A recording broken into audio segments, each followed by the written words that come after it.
ආසියාවේ විශාලතම වීමෝල අලු දූවිලි බවට පත්කරපු ඒ රුදුරු රතු භීෂණය රටක් විදිහට අපිට තිබුණු ලොකුම අභිමානයක්.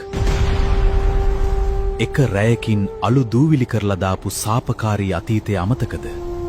1954 දී මහාමාන්‍ය ඩී.එස්. සේනානායක මහත්මයාගේ ගොවි ජනපද විප්ලවයේ ප්‍රතිඵලයක් විදිහට තමයි මින්නේරිය රජයේ වීමෝල ආරම්භ වෙන්නේ. 70 සහ 80 දශක වෙද්දී මේක නිකම්ම වීමෝලක් නෙවෙයි. මුළු ආසියාවේම තිබුණු විශාලතම සහ නවීනතම සහල් නිෂ්පාදනාගාරය.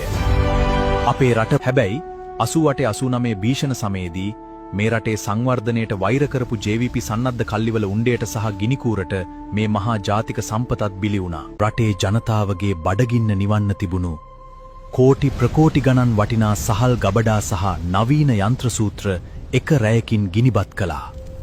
දුප්පත් ගොවියන්ගේ දහඩිය කඳුළු JVP ක්‍රියාකාරීන්ගේ දේශපාලන උමතුව නිසා අපේ රට බතින් ස්වයංපෝෂිත කරපු මහා මධ්‍යස්ථානය සමගම අලු වෙලා ගියා.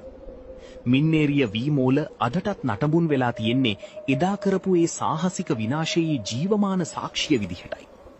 දීපල විනාශ කරලා රට ආපස්සට ඇදලා දාපු JVP දේශපාලන ම්ලේච්ඡත්වය අමතක කර ඉදිරියට යන්න බෑ. මොකද රටට කරපු විනාශය තක්සීරු කරන්න බැරි තරම්. මේ මහා සම්පත ජිප්පු විනාශ නොකරන්නට අද අරලිය හෝ නිපුණහාල් මේ රටේ නැත. ඩඩ්ලි සිරිසේනලා රඟන්නේද නැත. 76 වසරක සාපිය කියමින් වසන් කරන්නට විරදරන සැබෑ සත්‍ය මියයි. මේ ඔබගේ දේශපාලන සාක්ෂරතාවය උදෙසා ඉදිරිපත් කෙරේ.